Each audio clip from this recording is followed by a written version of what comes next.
Hello guys, welcome to another video. I'm kind of like just testing my setup out. Uh, Not really a new setup, I just added a new light, some new lights to my setup, so hope you guys like it. Anyway, in this video, I'm just going to freely talk about a couple of things going into 2025. I know a few people, there's always someone new out there that is thinking of going into media production or video production, and they're really thinking about how do I what do I do of this thoughts, and how do I go about getting myself either started or successful, or on a successful path rather. So I just want to say a few things that maybe you should have in mind going into the new year as a media as someone that is into media production, or someone that is thinking of going into media production. I think the first thing I want to do is define what I mean by media production, and I mean generally anything that has to do with graphics design, visuals, 3D, motion, visual effects, anything that has to do with visuals, going into audio also, and of course those that do their interactive side, which does take a little bit of web development. But I think I would concentrate a little bit more on the part with which I have more background in, which is creating visuals and video, especially. So the first set of things I want to talk about is what kind of tools do you want to, are you thinking you should have your hands into?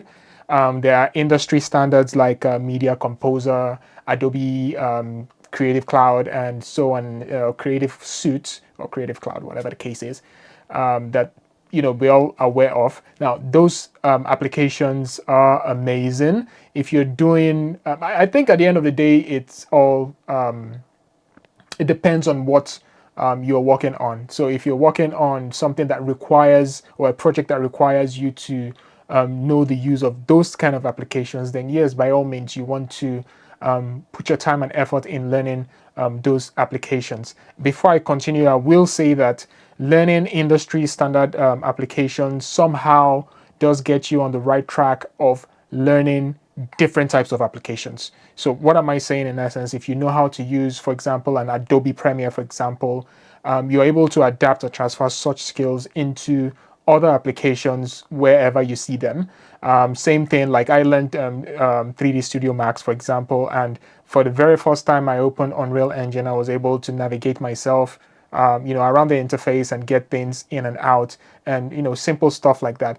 At the end of the day, it's you knowing what it looks like here, and basically knowing that, okay, fine, I'm looking for this same thing, I'm looking for it in this application, but I probably don't know what it's called. But that makes it easy. It gets you a little bit, it gets you one step further, because you're able to just Google, oh, how do I do this in this application? And that's kind of like the huge advantage of learning applications that are industry standard. I was talking about tools like the Creative Cloud. If you want to go into those kind of applications, understand that they're going to cost you a little bit of money. Maybe not a little bit of money. They're not cheap. But I just need you to understand that you don't have to start there. You can start there because there's a lot of YouTube and stuff you can learn from, and you could do the trial versions to test out stuff. But I think if you also aren't going all the way to the top, you're not doing this to get a certain job that needs you to have that certain skill, then there are a lot of free tools out there that can help you achieve learning the basics of how to get around things like video editing, graphics, motion graphics, and different vector drawing, logos, creating simple chroma effects with replacing the background, tools like Canva is Canva is both a video editor, and it's also it's very much known for the ease of creating graphics within the application. I use CapCut a lot too, and that's when I'm doing really simple videos. I just need to chop up and put maybe, for example, to the web and stuff like that. In as much as Adobe Premiere is my go-to software for video editing, I use CapCut a lot for the ease of, getting the video in there, chop it up, put transitions, and put simple effects. If, however, I need to do a little bit extra with my video, then yes, I feel much more comfortable just going into Adobe Premiere. And of course, there are perks. Don't get it twisted. There are reasons why you really, really, really want to stay with bigger softwares like that, bigger names like that, because of different things like your compression, how well they handle your files, crashing and stuff like that, the ease of applying effects, and how well your effects are applied to your video and stuff like that. Those flexibility, because most of these other applications, in as much as they're free, they have their limitations, because a lot of them are also subscription based. So it means that you get a portion of it for free, and to have more features, then you need to pay for it. Obviously, it's still going to be cheaper than industry standard applications like Media Composer or Adobe Premiere, but just understand that you're going to have a high level of flexibility in terms of manipulation of your video content. But without going too far into that high cost, if you want to go into video production, you want to do stuff for the web, you want to do stuff for digital marketing, social media marketing, and stuff like that, please, by all means, make use of these free applications. At the end of the day, those videos don't really carry a banner or a flag on top of them saying, I use this kind of application and stuff. At the end of the day, it's really the output. What kind of output did you get from using this application, and the creativity that you put into such work? And like I said, I might be leaning a little bit more to what I have more background in, which is video and stuff. But yeah, the same logic applies to most of the rest of media production. You also want to make sure that you do not burn yourself out in trying to achieve, or in trying to learn too many things at the same time. It's very easy to say, oh, I want to do this. From this one thing, you say, oh, I want to learn that other thing. From this one thing, from that one other thing, you start, branching out into different things. What you want to do is try and dedicate your time to some tool, concept, or idea, and try and achieve that concept. And when you're done with that one thing, if it's video editing you want to learn, then try and get yourself very much familiar with the basics. Don't go trying to create some Hollywood style thing right from the word go, because like I said, what starts happening is you start branching into different parts of it, and you don't really ground yourself in the parts you ought to ground yourself, because the basics are very important. It's when you understand the basics, you're able to navigate around the complexity of intermediate and the professional side of doing things. The next set of things I will want to talk about is roles have kind of like evolved. If you are talking about, for example, being a graphic artists have evolved a little bit back. When someone says, or when you see a role that says we're looking for a graphic artist, most of the time you are seeing things like the person needs to understand or know how to develop good UI UX. Sometimes you find other descriptions like you must understand how to create web front end, basically front end designs of web pages, website, email, HTML, and different other stuff like that. It's not just business as usual for these roles as you think. Oftentimes you are being inspired by one aspect of what someone is doing, and let me define this a little bit. So you find someone that is a UI UX designer.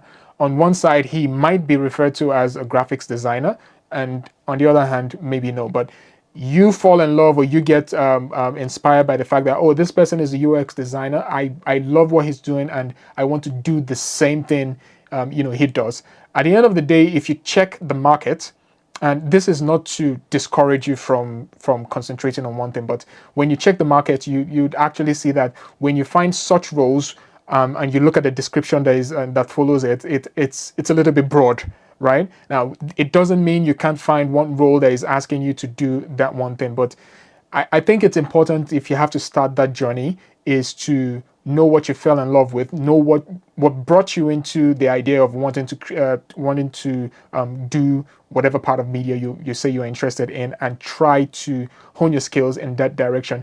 I think naturally, once you get into a job, you would naturally vary into different angles of it, just to be able to achieve that one thing you are doing. It still creates a master of that one thing that you want, but it gives you a little bit of here and there, as opposed to when you're learning and you keep branching out to different places.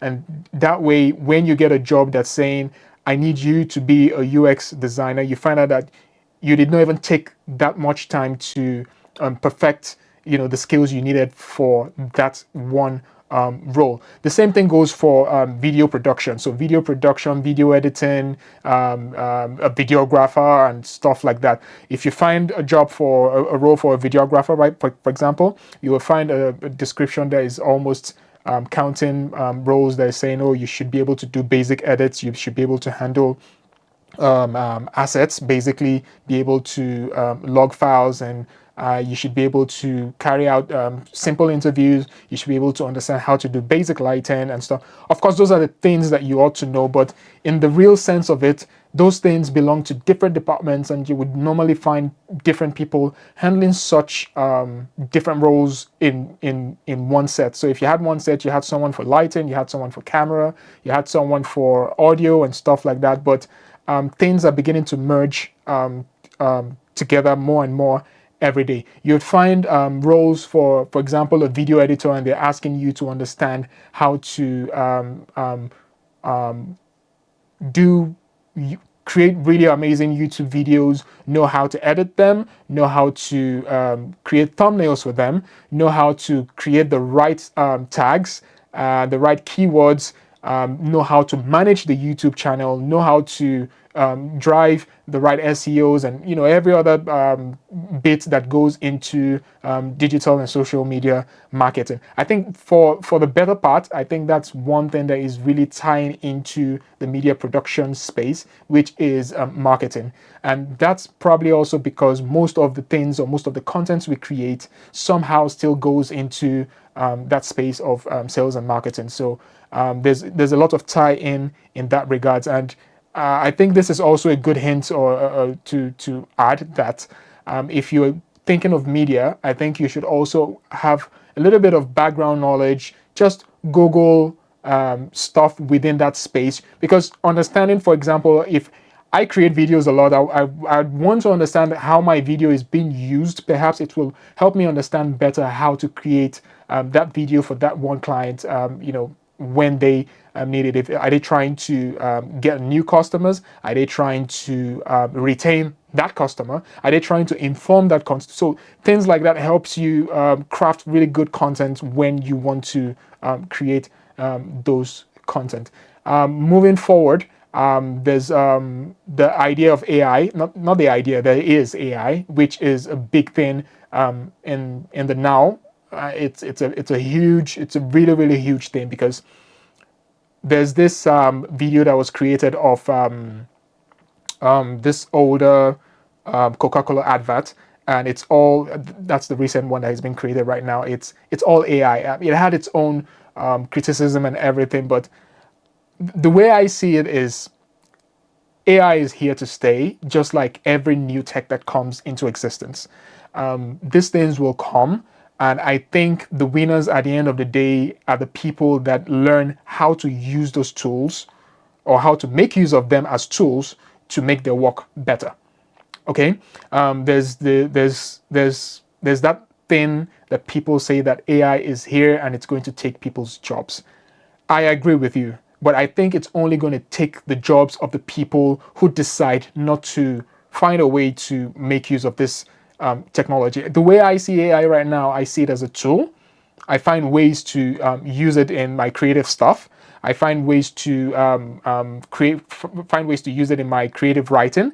I find ways to use it to crunch data and different stuff. Really, the more you're able to find a way to make use of it, I think the better for you. Because, like I said, AI isn't going to take the job. The people who know how to use AI to make their jobs better, those are the people that are going to take the jobs from you. So I think AI is it's here to stay. You should learn how to make use of it. The likes of ChatGPT, Runway, Adobe Firefly. There's a ton of them. Loom helps with I think wireframing and user interface. Tons of them. Whatever it is you can think of right now, look for an AI tool, you will find it. So I think the best way to work with to think around AI is to think of it as a tool. Think of it as one more tool in your backpack that is going to help you achieve a lot of work. And when I say a lot, I really mean a lot of work. There are ways to use AI. Of course, I will say that I've used AI to a reasonable extent where I can tell you that AI can be wrong. AI will be wrong in a lot of things. So you have to find ways to use it in such a way that you're able to get answers from it. It's not going to give you 100% work a lot of time, but it starts you up, right? Sometimes if you have this, crazy idea you want to develop into something, you could have a simple paragraph of it, push it into any kind of AI, any type of AI, maybe Copilot, maybe and ChatGPT, and say, oh, I want to do this, and this is an idea of what I want to do. What do you think of it? Give me somewhere to start this thing up, and it might not give you 100% of what's in your head, because that's one thing I think you can't take away from the humans. It's that, in one sense of it, ingenuity, right? Humans, that creativity is just something that I think if machine or any type of machine learning or any type of machine or mechanical or electrical or artificial intelligence tool is going to whatever it is that it's being developed out there, before it can take that creativity, that sense of thinking and reasoning, before it can take it from us, I think it's going to take a really long time. Maybe it's getting there. AI is being refreshed. It's being developed literally every day. As a matter of fact, if you ask me, I think AI is way better than it is right now to the public, because in my own opinion, I feel a lot of laws and legislations and stuff are kind of like hampering the way they want to push out this tool. People are scared of it. People are afraid that it's going to take jobs. It's going to learn too much. It's going to do this. It's going to do that. One way or the other, I think it's inevitable, because literally everything right now makes use of AI. Your camera makes use of AI right now to be able to keep your subject in focus. The drones make use of AI. Your phone makes use of AI, and I think it's becoming an everyday. We're easing into that time where it's becoming a thing, a part of our everyday. So I think the best thing for you to do is to be able to integrate it into your workspace. Find ways to make sure you're able to produce with it, because I think it's going to speed up your productivity, and that's my opinion. One more time, find ways to make use of it to make you much more better. This whole video is created randomly out of, I didn't kind of like plan whatever it is I'm saying, but it's just to give you something to think about. Hope you did get something to think about. So as usual, if you are going to start yourself up in something, create stuff, even things as simple as basic HTML, learn it, give yourself a time and paste things. Everything is important. The more you create them, and don't toss away things. When you create stuff, add them to your portfolio. Obviously, you're going to remove some lesser stuff from your portfolio at some point. Create a free WordPress website and put your stuff there.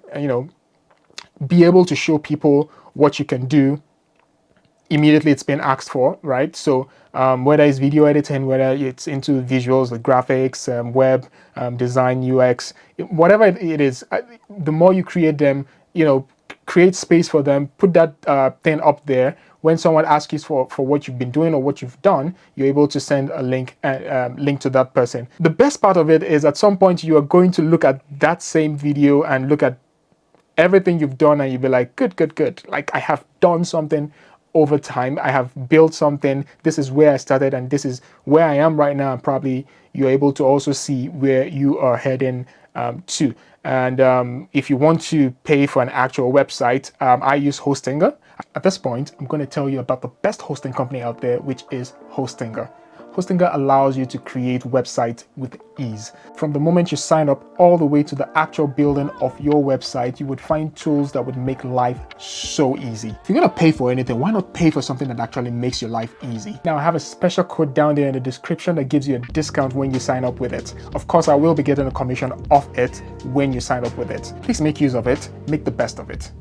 I use Hostinger for my website, my blog. It's very easy to create your website. Hostinger has a built-in tool to allow you do that very, very easily. And it takes you through step-by-step how to create this website, pretty much with ease. And of course, if you're also used to WordPress and other tools, then you find everything you need in there. Now let's get back to our video. I hope I gave you something very interesting to listen to in this video. I'll be creating more videos like this. Of course, I would appreciate your feedback. So put down some comments in there if you have to, good or bad. I'd really appreciate them. Hit the like button, share the video, and of course, very important, subscribe. If you're watching this video and you're not subscribed, if you're watching or if you're on my channel at all and you're not subscribed, please subscribe to the channel. This is just one little way of encouraging me to do more videos. And of course, you could also buy me a coffee. I have a link down there for the same. And if you find any affiliate link there, of course, I will be getting a commission off whatever it is you purchase off that link whenever you do. Thank you for joining me on this one once more. I will see you very soon and see ya later. Bye.